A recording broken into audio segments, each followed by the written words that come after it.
Chapter 42. The Whiteness of the Whale. What the white whale was to Ahab has been hinted. What, at times, he was to me, as yet remains unsaid. Aside from those more obvious considerations touching Moby Dick, which could not but occasionally awaken in any man's soul some alarm, there was another thought, or rather vague, nameless horror concerning him, which at times by its intensity completely overpowered all the rest, and yet so mystical and well-nigh ineffable it was, that I almost despair of putting it in a comprehensible form. It was the whiteness of the whale that above all things appalled me. But how can I hope to explain myself here? And yet, in some dim, random way, explain myself I must, else all these chapters might be naught.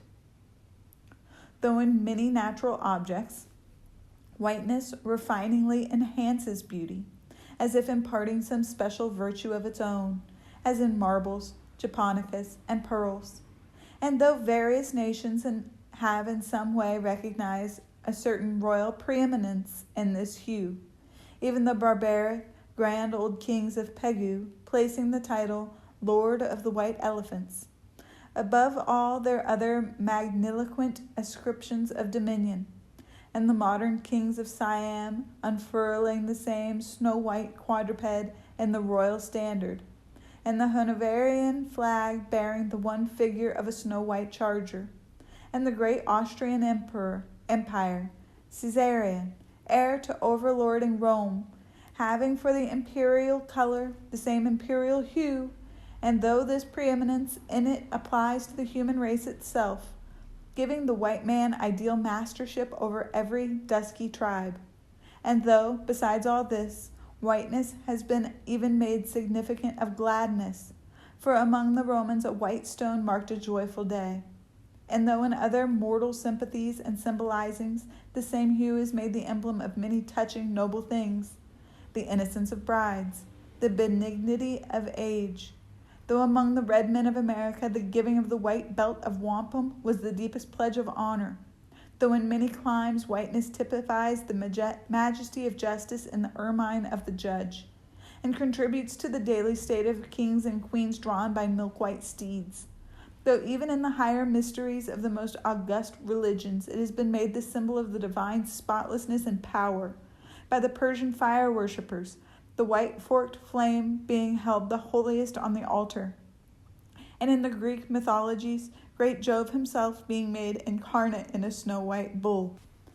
And though to the noble Iroquois, the midwinter sacrifice of the sacred white dog was by far the holiest festival of their theology, that spotless, faithful creature being held the purest envoy they could send to the Great Spirit with the annual tidings of their own fidelity.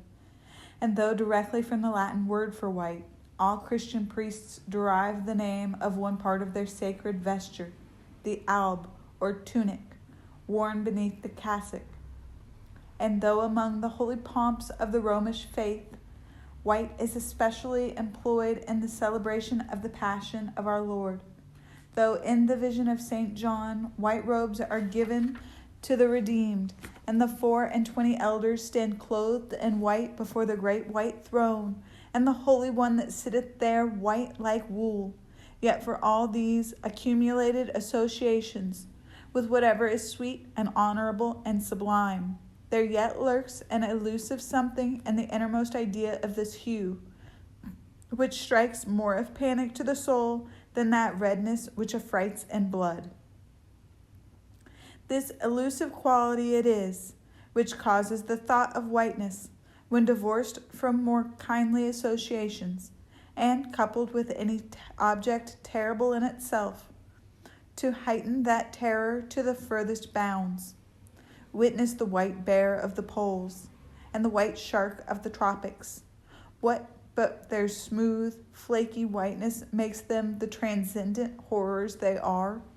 That ghastly whiteness it is which imparts such an abhorrent mildness, even more loathsome than terrific, to the dumb gloating of their aspect, so that not the fierce-fanged tiger in his heraldic coat can so stagger courage as the white-shrouded bear or shark.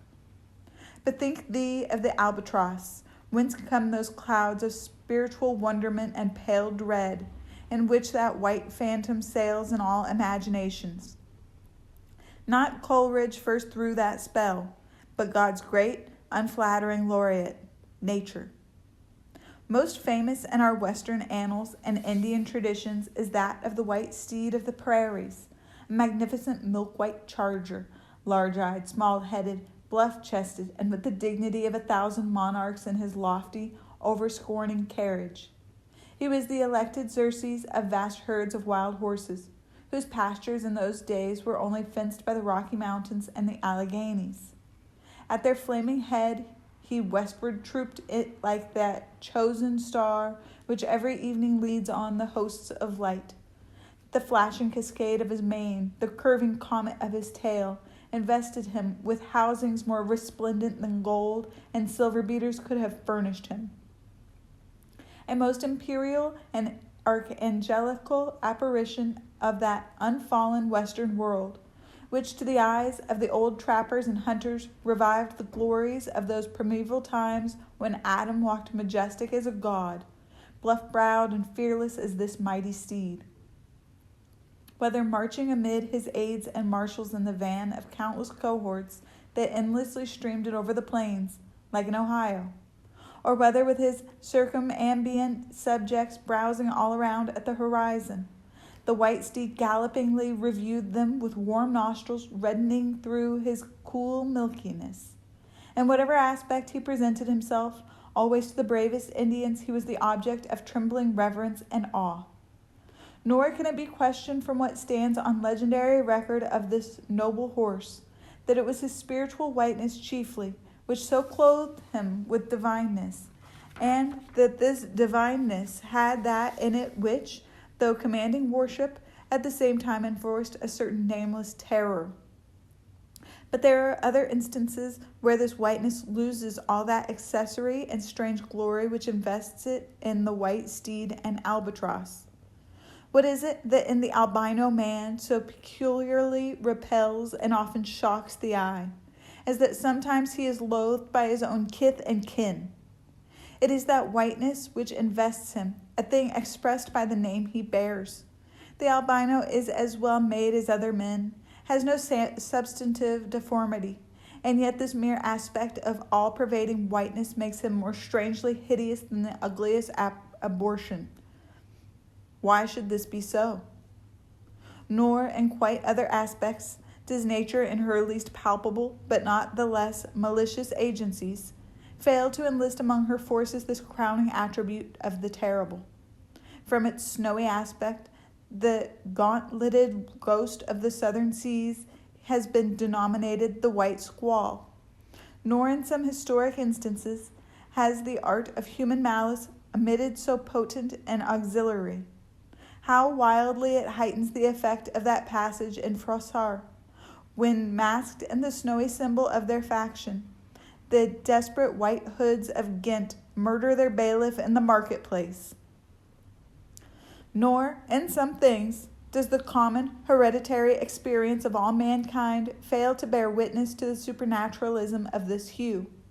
It cannot well be doubted that the one visible quality in the aspect of the dead which most appalls the gazer is the marble pallor lingering there, as if indeed that pallor were as much like the badge of consternation in the other world, as of mortal trepidation there. And from that pallor of the dead we borrow the expressive hue of the shroud in which we wrap them. Nor even in our superstitions do we fail to throw the same snowy mantle round our phantoms, all ghosts rising in a milk-white fog. Yea, while these terrors seize us, let us add that even the King of Terrors, while personified by the evangelist, rides on his pallid horse. Therefore, in his other moods, symbolize whatever grand or gracious thing he will by whiteness, no man can deny that in its profoundest idealized significance it calls up a peculiar apparition to the soul. But though without dissent this point be fixed, how is mortal man to account for it? To analyze it would seem impossible. Can we then, by the citation of some of those instances wherein this thing of whiteness, though for the time either wholly or in great part stripped of all direct associations calculated to impart it aught fearful, but nevertheless is found to exert over us the same sorcery, however modified, can we thus hope to light upon some chance clue to conduct us to the hidden cause we seek? Let us try. But in a matter like this, subtlety appeals to subtlety, and without imagination no man can follow another into these halls. And though, doubtless, some at least of the imaginative impressions about to be presented may have been shared by most men, yet few perhaps were entirely conscious of them at the time, and therefore may not be able to recall them now. Why, to the man of untutored ideality, who happens to be but loosely acquainted with the peculiar character of the day, does the bare mention of Whitsuntide marshal in the fancy such long, dreary, speechless processions of slow-pacing pilgrims, downcast and hooded with new-fallen snow? Or to the unread, unsophisticated Protestant of the Middle American states, why does the passing mention of a white friar or a white nun evoke such an eyeless statue in the soul? Or what is there apart from the traditions of dungeoned warriors and kings, which will not wholly account for it, that makes the White Tower of London tell so much more strongly on the imagination of an untraveled American than those other storied structures, its neighbors, the Byward Tower, or even the Bloody? And those sublimer towers, the White Mountains of New Hampshire, whence in peculiar moods comes that gigantic ghostliness over the soul at the bare mention of that name, while the thought of Virginia's Blue Ridge is full of a soft, dewy, distant dreaminess? Or why, irrespective of all latitudes and longitudes, does the name of the White Sea exert such a spectralness over the fancy, while that of the Yellow Sea lulls us with mortal thoughts of long lacquered, mild afternoons on the waves, followed by the gaudiest and yet sleepiest of sunsets? Or, to choose a wholly unsubstantial instance, purely addressed to the fancy, why, in reading the old fairy tales of Central Europe, does the tall, pale man of the Hartz forests, whose changeless power unrustlingly guides through the greens of the groves, why is this phantom more terrible than all the whooping imps of the Blocksberg? Nor is it altogether the remembrance of her cathedral toppling earthquakes, nor the stampedos of her frantic seas, nor the tearlessness of arid skies that never rain, nor the sight of her wide field of leaning spires, wrenched copestones, and crosses all adroop, like canted yards of anchored fleets, and her suburban avenues of house walls lying over upon each other as a tossed pack of cards. It is not these things alone which make tearless Lima the strangest, saddest city thou canst see. For Lima has taken the white veil, and there is a higher horror in this whiteness of her woe. Old as Pizarro, this whiteness keeps her ruins forever new, admits not the cheerful greenness of complete decay, spreads over her broken ramparts the rigid pallor of an apoplexy that fixes its own distortions.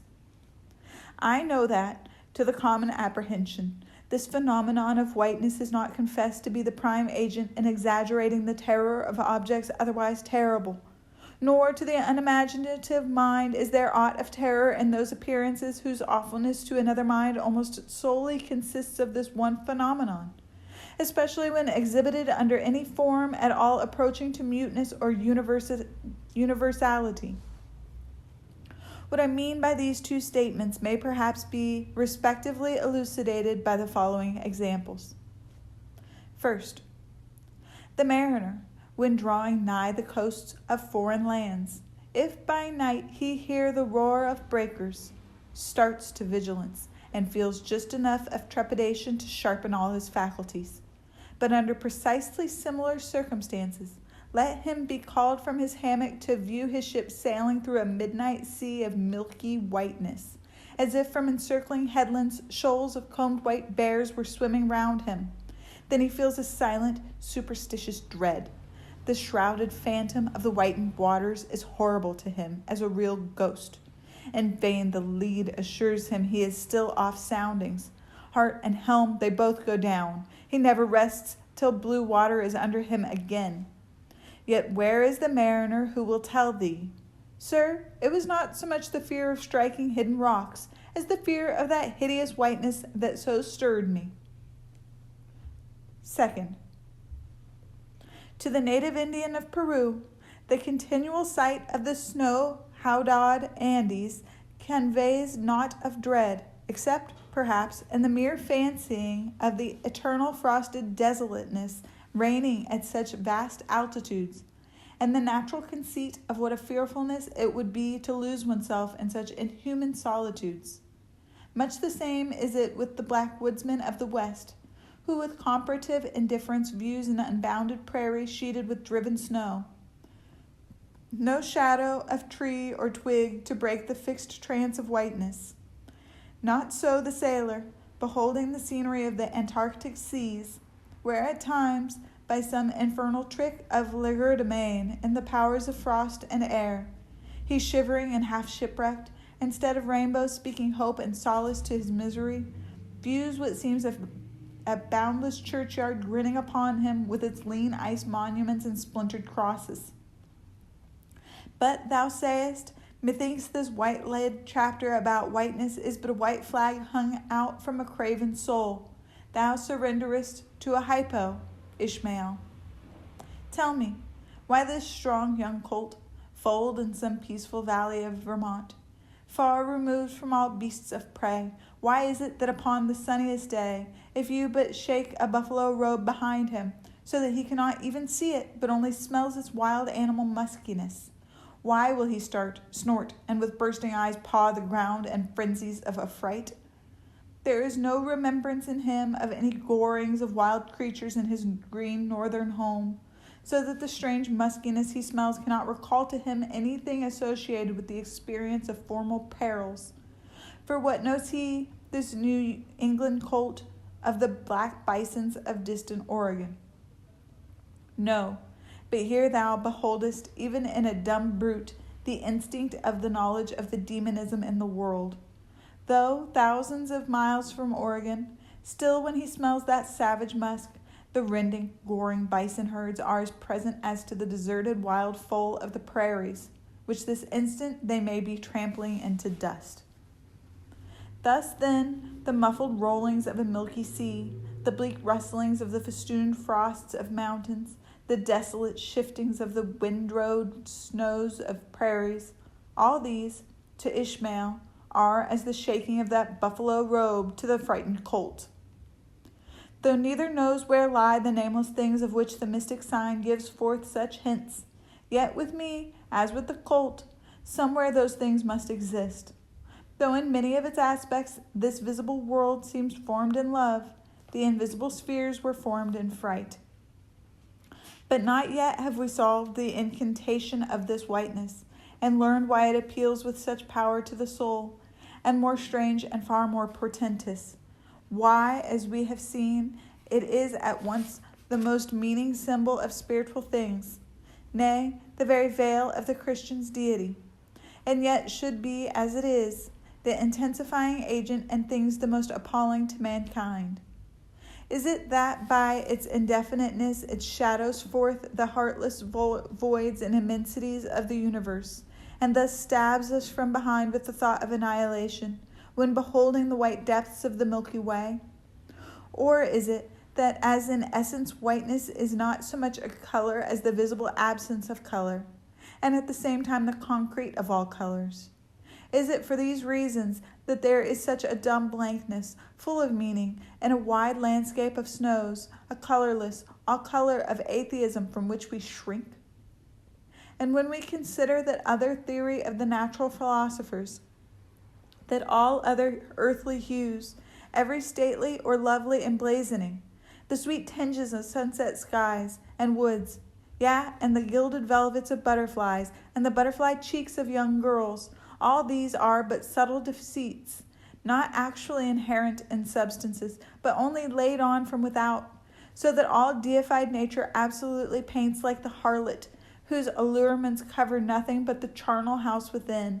And when we proceed further and consider that the mystical cosmetic which produces every one of her hues, the great principle of light, forever remains white or colorless in itself, and if operating without medium upon matter, would touch all objects, even tulips and roses, with its own blank tinge. Pondering all this, the palsied universe lies before us a leper, and like willful travelers in Lapland, who refuses to wear colored and coloring glasses upon their eyes. So the wretched infidel gazes himself blind at the monumental white shroud that wraps all the prospect around him. And of all these things, the albino whale was the symbol.